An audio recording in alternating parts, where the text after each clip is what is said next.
नमस्ते, अभिवादन आपका इनोसेंट इन्वेस्टर के इस नए वीडियो में आपके लिए डिस्क्लेमर के बाद बात करेंगे कल की बाजार कहाँ खुल सकती है, कैसा मोमेंटम होगा, हम आपको एक्सप्लेन करने की पूरी कोशिश करेंगे। सबसे पहले करते हैं ऑप्शन डेटा का एनालिसिस। अगर आप ऑप्शन डेटा देखेंगे तो 14,000 के लेवल पे सबसे ज़्यादा पुट में ओपन इंटरेस्ट है, 15,000 के लेवल पे सबसे ज़्यादा कॉल्स में ओपन इंटरेस्ट है। रस्सा कसी तगड़ी है और बाजार भी 14,500 के आसपास ट्रेड कर रही है, तो यहाँ से इसकी भी दूरी लगभग बराबर है। और नीचे से जो आज रिकवरी आई है उसको भी हम एक्सप्लेन करेंगे। उससे पहले एक चीज़ आपको याद दिलाना चाहेंगे, कल मैंने आपको एक वार्निंग दी थी कि अगर बाजार में आपको मौका मिलता है ऊपर के लेवल पे एग्जिट कर लीजिएगा, क्योंकि बाजार में अब मुझे बुलिशनेस थोड़ी सी कम दिखाई देती है। और 2-3 दिन से जो मैं बुलिश था उसको आपको कल ही बता दिया था कि आज बाजार में गिरावट हो सकती है। और आप देखिए बाजार ऊपर खुल के भी सस्टेन नहीं कर पाई, नीचे गिर गई। और नीचे से जो बाइंग आई है उसको बहुत ध्यान से समझिएगा। जो बाइंग आई है, जो लोग शॉर्ट करने वाले हैं उनको अपनी मजबूरी में बाइंग इनिशिएट करनी पड़ी, क्योंकि जो यहाँ पर शॉर्ट किया है बाजार को, जो यहाँ पर शॉर्ट किया है उसको लगा कि अब अपना रेट आ गया है, चुपचाप एग्जिट करते हैं। और डेटा जो है वो यही सजेशन दे रहा है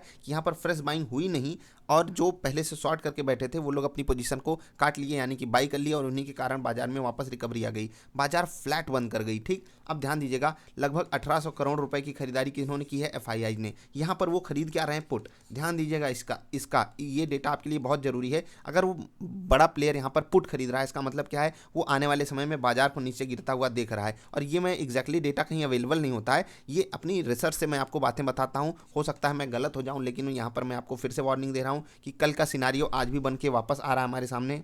भले ही एफआईआई 1800 करोड़ रुपए की खरीदारी की हो, लेकिन वो नेगेटिव साइड की खरीदारी है, ध्यान आपको यही रखना है। डीआईआईज तो अपने उनको काम धंधा है नहीं, तो वो बिकवाली पे ही लगे हुए हैं, लगातार वो बेचे ही जा रहे हैं। अब मैं एग्जैक्टली आपको समझाता हूँ कि हो क्या रहा है। यहाँ पर 14,000 और 15,000 ये लेवल आपको ध्यान में रखना है। और अगर आप पुट में थोड़ा सा नीचे खिसकोगे तो 13,500 पे सबसे ज़्यादा ओपन इंटरेस्ट है, 14,000 के बाद, उसके बाद 13,900 पे। इसका मतलब क्या है, बाजार अगर गिरती भी है 14,000 पे बहुत बेहतरीन सपोर्ट लेगी, 100 रुपये नीचे और तगड़ा सपोर्ट है ऑप्शन डेटा के हिसाब से। अब टेक्निकली अगर हम बात करें तो ऊपर के लेवल पे अगर रेजिस्टेंस कहीं देखना है तो अभी जो मार्केट ने करंट हाई बनाया है, पहला रेजिस्टेंस तो यही हो जाएगा, उसके बाद फिर 14,750 साइकोलॉजिकल रेजिस्टेंस, फिर 15,000 का बड़ा रेजिस्टेंस आएगा, कहाँ से, ऑप्शन डेटा के हिसाब से।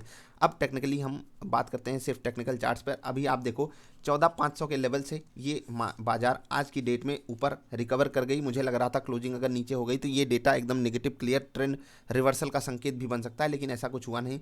ऊपर के लेवल से बाजार में बिकवाली आई, लेकिन बाजार फ्लैट बंद करने में अपने आप को मतलब यहाँ पर सक्सेसफुल हो गई। इसका मतलब क्या है कि अभी भी बुल्स ने अपनी हार नहीं मानी है। और अगर आप पोजीशन में हो तो 14,250 के नीचे अपनी स्टॉप लॉस को मेंटेन करिए, या जिस तरीके से भी आप अपनी पोजीशन को हेज करते हो। ये हो गया दूर वाला स्टॉप लॉस। पास वाला स्टॉप लॉस क्या है, 14,500 क्लोजिंग बेसिस। और क्लोजिंग बेसिस किस तरीके से, अगर देखते हैं 14,500 के नीचे अगर डेटा बनने लगता है, अन्य जगहों पे बिकवाली अगर चालू हो जाती है, जैसे कि होता क्या है, अभी कोई सेक्टर चल रहा है, कोई सेक्टर डाउनफॉल में है, अगर सारे सेक्टर में बिकवाली चालू हो जाती है और 14,500 के नीचे बाजार ट्रेड करने लगती है, तो आपको एग्जिट कर लेना है। किसी भी हाल में बाजार में बने नहीं रहना है। अब न्यूज़ वाले स्टॉक्स की बात करते हैं, चलते हैं न्यूज़ पर। तब तक आप वीडियो लाइक कर लीजिए।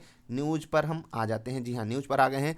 तो विप्रो और इन्फोसिस, इस पर मैंने वीडियो बनाई हुई है, एक्सप्लेन किया है हुआ है पूरा का पूरा डेटा, कैसे रहे इनके रिजल्ट, आपको जरूर देखना चाहिए। ये दोनों ही स्टॉक्स न्यूज़ में रहेंगे, बढ़िया परफॉर्मेंस दी है दोनों स्टॉक्स ने, और सालों के रिकॉर्ड टूटे हैं, 8-9 साल के रिकॉर्ड टूटे हैं। तो इस वीडियो को आप जरूर देखिएगा चैनल पे जाकर के। सेल, यहाँ पर एक बढ़िया न्यूज़ आई हुई है हमारे सामने। सरकार जो है वो अपना स्टेक बेच रही है, 10% का स्टेक बेच रही है। बहुत अच्छी न्यूज़ है ये। 14-15 तारीख को ऑफर फॉर सेल चालू हो रहा है, तो 64 रुपये प्रति पीस यहाँ पर ओएफएस आया हुआ है, तो ध्यान आपको इस पर रखना है। सेल के लिए एक अच्छी न्यूज़ है।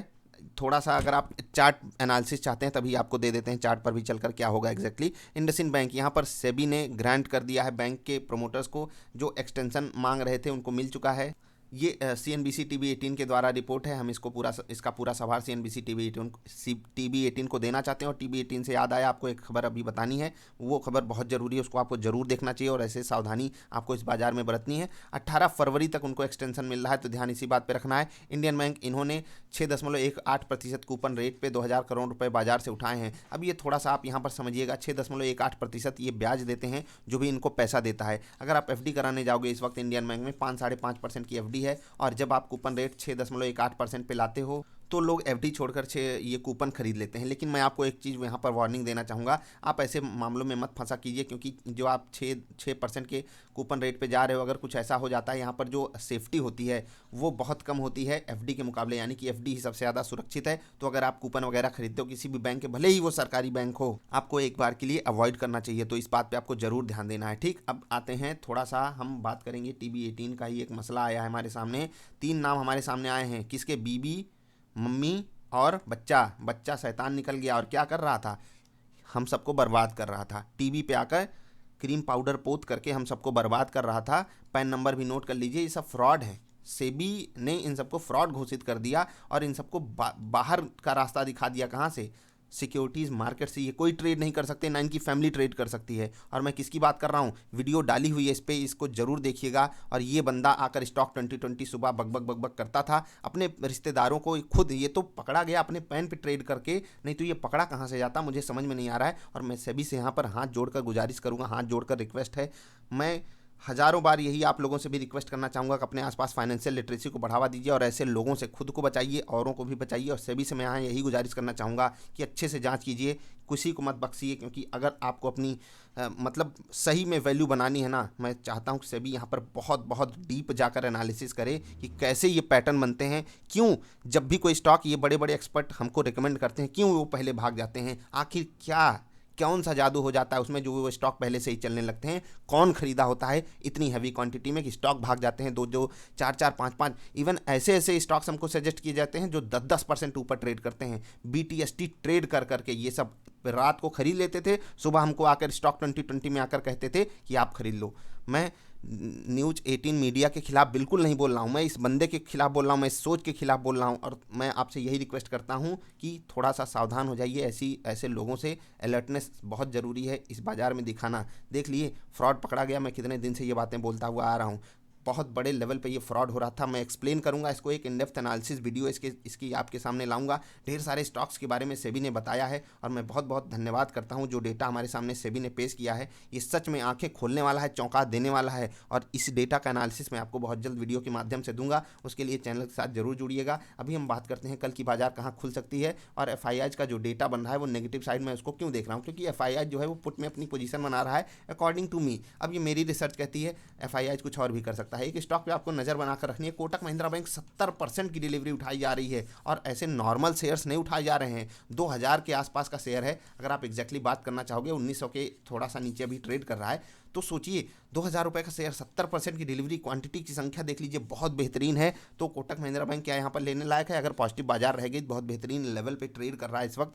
ऊपर के लेवल से थोड़ा सा करेक्शन आया हुआ है तो हम एक बार के लिए बाइंग इनिशिएट कर सकते हैं। लेकिन अगर आप मेरी इंट्राडे वाली वीडियो देखते होगे, मैं लगातार कोटक महिंद्रा बैंक में 4-5 दिन से आपको बोल रहा हूँ कि यहाँ पर सेलिंग प्रेशर जनरेट हो रहा है ऊपर के लेवल पे। तो थोड़ा सा इन दोनों के बीच में आपको समन्वय बिठाना होगा। टेक्निकली ये स्टॉक कमजोर है, लेकिन अगर आप फंडामेंटली देखोगे तो किसी भी स्टॉक में अगर 70% की डिलीवरी होती है और वो एक क्वालिटी स्टॉक है तो ये बहुत ही पॉजिटिव साइन मानी जाती है। तो कोटक महिंद्रा बैंक बहुत ही पॉजिटिव नोट पे मैं यहाँ पर देख रहा हूँ। कल बाजार कहाँ खुल सकती है? 25-30 पॉइंट ऊपर खुलेगी। अभी तक प्रेजेंट सिनारियो में यही डेटा बन के आ रहा है। बाजार खुल के क्या करेगी देखिए, अगर बाजार 25-30 पॉइंट से ज़्यादा ऊपर खुलती है, वही कल का सिनारियो मैं आज भी दोहरा रहा हूँ कि नीचे के लेवल पर भले ही आज बाजार ने सपोर्ट पा लिया, जो लोग शॉर्ट करके बैठे थे वो लोग अपनी पोजीशन काटे हैं, मुझे ऐसा, मैंने अपनी रिसर्च के हिसाब से ये डेटा निकाला है। लेकिन अभी क्या होगा, अगर कल भी वही चीज़ जो आज की है बाजार अगर कल भी वही करती है तो अब यहाँ पर कोई सपोर्ट नहीं मिलने वाला बाजार को। अगर बाजार ने 14,500 को तोड़ दिया तो समझ लीजिए बाजार में एक बड़ी गिरावट आ सकती है। उसके लिए आपको अलर्ट रहना है। ऊपर के लेवल पे बिल्कुल भी बाइंग इनिशिएट मत करिएगा, मैं बिल्कुल बाइंग रिकमेंड नहीं कर रहा हूँ। इवन अगर ये हाई पार भी कर देता है तो थोड़ा सा अलर्टनेस आपको दिखाना है। स्टॉक स्पेसिफिक कहाँ पर आप बाई कर सकते हो, सेल कर सकते हो, उसके लिए इंट्राडे वाली वीडियो बनाई गई है, उसको जरूर देख लीजिएगा। अपलोड कर दी गई है चैनल पे, उसको जाकर जरूर देखिएगा। अभी के लिए इतना ही, वीडियो लंबी हुई उसके लिए माफ़ी। मिलेंगे फिर से किसी अच्छी वाली वीडियोज में। और हाँ, अगर ये डॉक्यूमेंट आपको चाहिए तो हमारे टेलीग्राम से जुड़ जाइए। इनोसेंट इन्वेस्टर टेलीग्राम पे सर्च कर लीजिए या फिर नीचे लिंक है उस पर क्लिक कर लीजिए, आप टेलीग्राम पे जुड़ जाओगे। इस डेटा को, ये जो आपके सामने रिपोर्ट पेश की गई है सेबी के द्वारा, इसको हर किसी को पढ़ना चाहिए और समझ जाइए कि किस तरीके से आपके साथ फ्रॉड हो रहा है। क्योंकि आज भी अगर आप नहीं समझना चाहते हो कि सामने वाला बंदा आपका कोई भला नहीं चाहता, मैं तो ये भी आपसे कहता हूँ कि आप बिल्कुल मुझे भी अपना हितैषी मत समझा कीजिए। हर कोई अपने मतलब स्वार्थ के लिए इस दुनिया में आप अपना काम कर रहा है, तो ध्यान रखिएगा। आपका भला सिर्फ आप खुद कर सकते हो। मैं आपको ये इन्फॉर्मेशन दे रहा हूँ, मुझे भी ज़रूर कुछ ना कुछ मिलता होगा। यही मैं आपको सिखाने की कोशिश करता हूँ कि खुद के ऊपर डिपेंडेंसी लाइए, मतलब खुद को जिम्मेदार ठहराना सीखिए कि हाँ, कोई भी स्टॉक अगर मैं खरीद रहा हूँ उसकी जिम्मेदारी मैं खुद लेता हूँ। कोई बंदा आपसे कह दिया ये शेयर खरीद लो, वो शेयर खरीद लो, और वो लोग खुद कितने शेयर खरीद के बैठे रहते हैं पहले से आपको नहीं पता है। ये तो मैं फिर से जाते जाते यही कहूँगा कि ये बंदा अपने पैन पे ट्रेड करके फंस गया। कितने लोग ऐसे हैं जो हमको एडवाइस आकर देते हैं और अपने रिश्तेदारों को दूसरे पैन पे ट्रेड करवाते हैं। हम सब उनके फ़ोन थोड़ी थोड़ी ट्रैक करते हैं। अब तो इनक्रिप्टेड कॉल भी होती हैं, व्हाट्सएप वगैरह क्या करवाते हैं, इनक्रिप्ट करके आप कॉल कर सकते हो, दूसरों को इन्फॉर्मेशन दे सकते हो, भैया ये स्टॉक खरीद लो। हम टीवी पे जा रहे हैं बोलने कि ये स्टॉक हम बहुत पसंद करते हैं, इसमें बहुत बड़ी अंताक्षरी होती है। तो थोड़ा सावधान हो जाइए, अभी भी मौका है, समझिए बूझिए, आगे बढ़िए। जब तक आप सीखोगे नहीं तब तक आप इस बाज़ार से पैसा नहीं कमा पाओगे, क्योंकि यहाँ पर लूटने वाले बहुत हैं। मिलेंगे फिर से किसी अच्छी वाली वीडियोज़ में। वीडियो पसंद आए तो लाइक कर देना, चैनल पसंद आया तो सब्सक्राइब कर लेना। Bye bye.